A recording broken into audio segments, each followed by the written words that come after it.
Sixth most common question: if Islam allows a man to have more than one wife, why does not Islam allow a woman to have more than one husband? As far as marrying women is concerned, the categories of women a man can marry is clearly specified in Surah Nisa, chapter 4, verse number 22 to 24. And it's mentioned in Surah Nisa, chapter 4, verse 24, that you cannot marry a woman who's already married. That means in Islam, a woman cannot have more than one husband. Before I give you the real reason, imagine there's already a scarcity of women finding husband. If a woman has more than one husband, this scarcity will increase. It will multiply the problem. Let's analyze what are the logical reasons that Islam prohibits a woman to have more than one husband. When a man has more than one wife, and if any child is born out of that wedlock, you can easily identify who is the father as well as who is the mother. But if a woman has more than one husband, and if a child is born, you can identify the mother, but you will not be able to identify the father. And if you go to admit that child in school, and if they ask you what is the name of the father, you may have to give two names.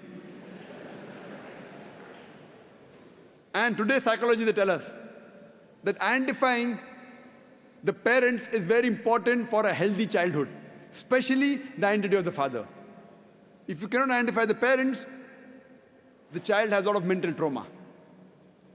Today, after science has advanced, I'm aware that there is DNA testing and genetic testing where you can identify who is the father and who is the mother, though it's not very accurate. But even if I agree that maybe after a few years it becomes accurate, yet it has happened recently. All these years it wasn't there. And this is not the only reason why a woman is not allowed to have more than one husband. There are various other reasons. For example, today science tells us that a man is more polygamous in nature as compared to a woman. Today science tells us that because of the various behavioral and psychological changes that take place in a woman during menstrual cycle, she cannot do the role of multiple wives simultaneously. Whereas a man, he can do the role of multiple husbands simultaneously. Furthermore, if a woman has more than one husband or more than one sexual partner, and if all of them are loyal to each other, yet there are high chances that venereal diseases and sexual transmitted disease will emerge, and it can be retransmitted back to the man.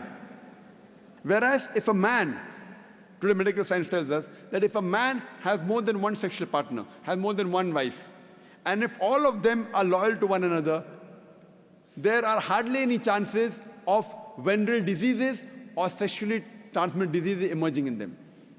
So scientifically also, and medically, it's no problem for a man to have more than one wife, but it's problematic for a woman to have more than one husband.